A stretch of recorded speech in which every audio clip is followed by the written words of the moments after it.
Joining us now, we have Dr. Myong-hyun from the Asan Institute for Policy Studies to talk more on these latest developments. Thank you for taking the time to come in today. Thanks for having me. So it has now finally been confirmed that Mike Pompeo will be returning to Pyongyang next week. And negotiations between the US and North Korea recently have stalled, and they've not been going so well. What kind of progress do you think Mike Pompeo will be wanting to make in North Korea when he goes this time?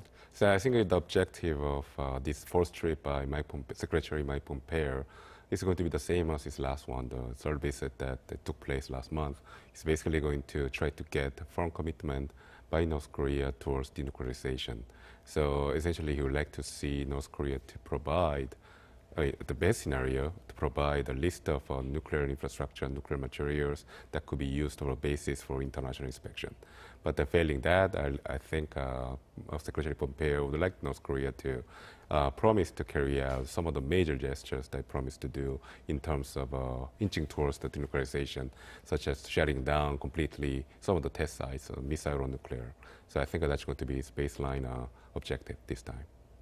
There are also some suggestions that say actually Pompeo's main agenda will be not about denuclearization because they're so stalled on it, but it will be about sorting out the next summit between Trump and Kim Jong-un.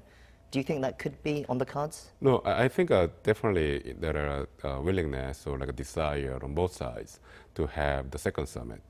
Clearly, it's going to be very useful politically for either leaders to meet again and then have this dramatic outcome of seeing them together again in the same room. But then the downside is that unlike the first summit, I think the expectation of the international community is much higher now. If the first summit, the two leaders could get away with just having a meeting, with the second summit, I think the international community would like to see something concrete being delivered out of the summit. But there's not such a guarantee right now. So I think for Secretary Pompeo, the deal or the pressure is that he has to get, this is pretty much his last chance to get something concrete out of the North Koreans. If he doesn't get that, the chance of having the second US DPRK summit, I think, will plummet. But there's some who say that only the two leaders can really get something and agree on something about denuclearization. And in fact, someone like Pompeo and Kim Jong-un's subordinates don't have the power to kind of make these decisions about denuclearization. Clearly, that's always been the argument for having a summit, the top-level summit between the two leaders. But we have to remember what happened in the first summit. Going into the first summit, the expectation was that Kim Jong-un would commit to complete denuclearization when, with Trump in the same room, but didn't take place. And President Trump himself, he said that the whole denuclearization process will take a long time, and then the whole process is going to be handled by his subordinate, Secretary Pompeo. So there's no guarantee that having the second top-level summit between the two leaders will lead to anything positive or concrete. What's different about this fourth trip for Pompeo will be the fact that alongside him, there will be a new man to help him with his negotiations. Mike Pompeo has announced a new special representative for North Korea, Stephen Biegun.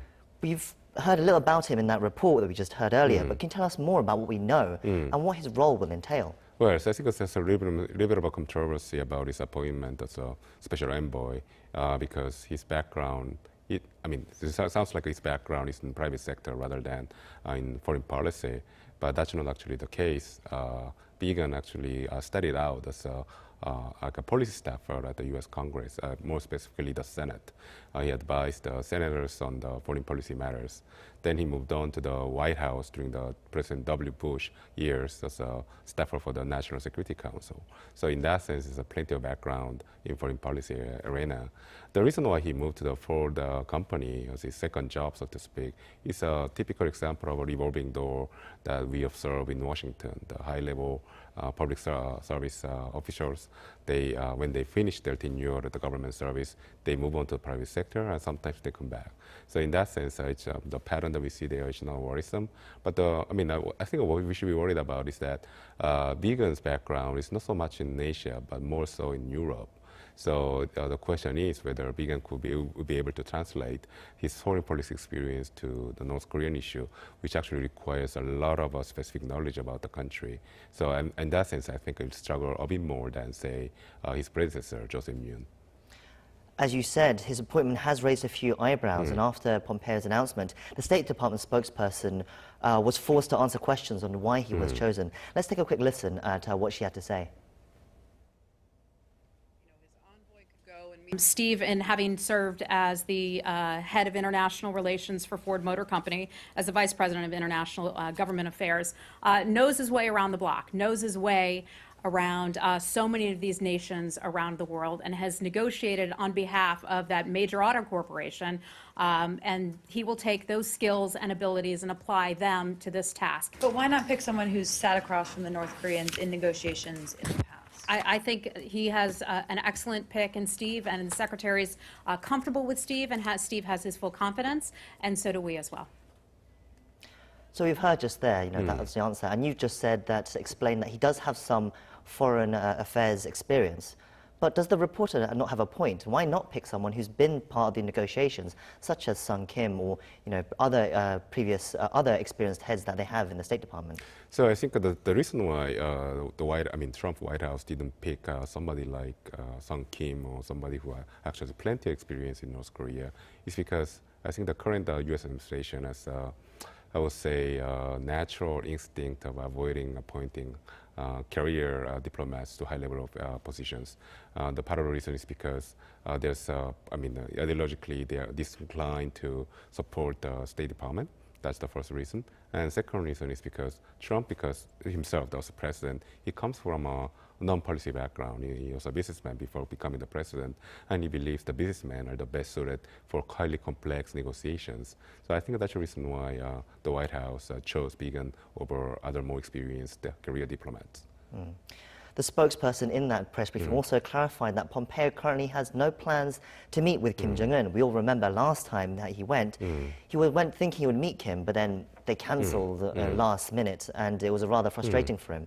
How significant is it that this time there are no plans at all from the beginning to meet Kim, it seems? Doesn't that suggest that North Koreans are kind of holding back at this point? Clearly, that's what he suggests. I think it's typical North Korean pressure tactic to lower expectations before having a major meeting. But then we have to remember that, if Mike Pompeo has no expectation whatsoever of making progress in Pyongyang, then he wouldn't be making this trip at all. So the fact that he's going to Pyongyang afterward means that despite what he says in public, I think he harbors some expectation that he'll be able to make a dramatic breakthrough with North Korea in this meeting, this visit. This meeting comes ahead of a particularly busy few weeks ahead as well. For example, North Korea is set to celebrate its 70th anniversary of the regime's establishment on September 9th. Chinese President Xi Jinping has been invited for that. And then there's also the Inter-Korean Summit between President Moon and Kim Jong-un. Now, the date hasn't been announced, but they've said it's going to be in September sometime. Also after that, there's the UN General Assembly. And rumors still circulate that Kim Jong-un could be invited to that as well. How much does all these kind of events happening around it complicate things potentially for Pompeo? And also for North Korea, I would say. I think it's we know there's basically an implicit deadline to all these diplomatic maneuvers between the United States and North Korea. And that deadline is the midterm elections in the United States.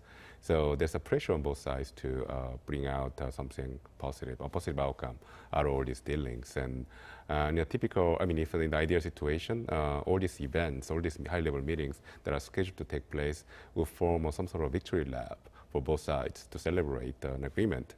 And right now, though, the time is running out to reach that agreement. So I think this first visit by Mike Pompeo will say it indicates that it's a Hail Mary kind of move on the part of the U.S. government to get the concessions from North Koreans at the last minute.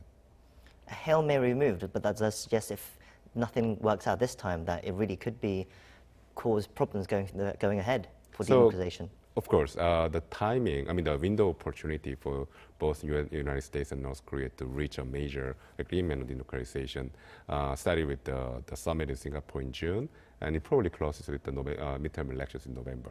So we are getting very close to November midterm elections.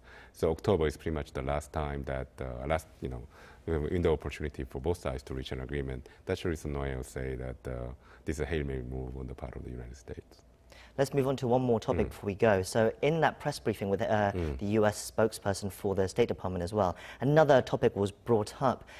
That was about the joint liaison office between the two Koreas, that was part of the agreement between President Moon and Kim Jong-un when they met in April.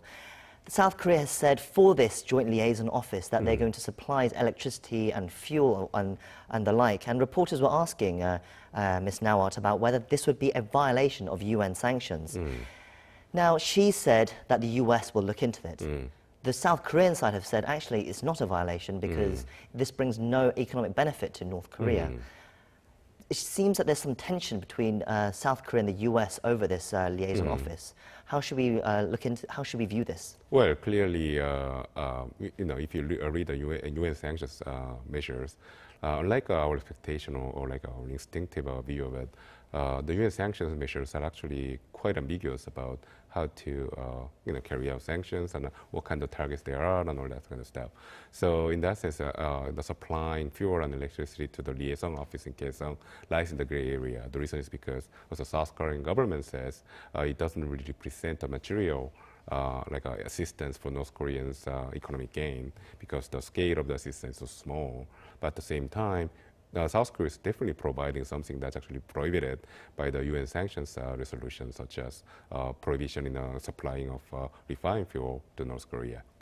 So in that sense, I think there's a lot of room for argument in this case. But I think the intention behind the US government's statement that the US South Korean government might be violating UN sanctions resolution is because US government, I think, is trying to send a signal to South Korea that it should be refraining from putting Kaesong industrial complex on the table again, because I think the U.S. government is afraid that South Korean government is proceeding towards the reopening of the Kaesong industrial complex. So you think it's not about the liaison office, but it's actually about the Kaesong industrial complex, which was the big business venture that the two Koreas did back a few years ago? That's correct. I think if you read between the lines, I think that's probably the main objective for the U.S. government. Do you think Korea can really set up this liaison office, though, without the approval of the U.S.? I think the South Korean government is going to set up the liaison office after all. I think also we mentioned before, the supplying of the fuel and electricity to the liaison office, it lies in the gray area when it comes to UN resolutions, sanctions resolutions. So I think the South Korean government is going to argue that the liaison office doesn't violate the sanctions. Interesting. Well, that's all we have time for. Thank you for coming in today and sharing us your insights as always. My pleasure.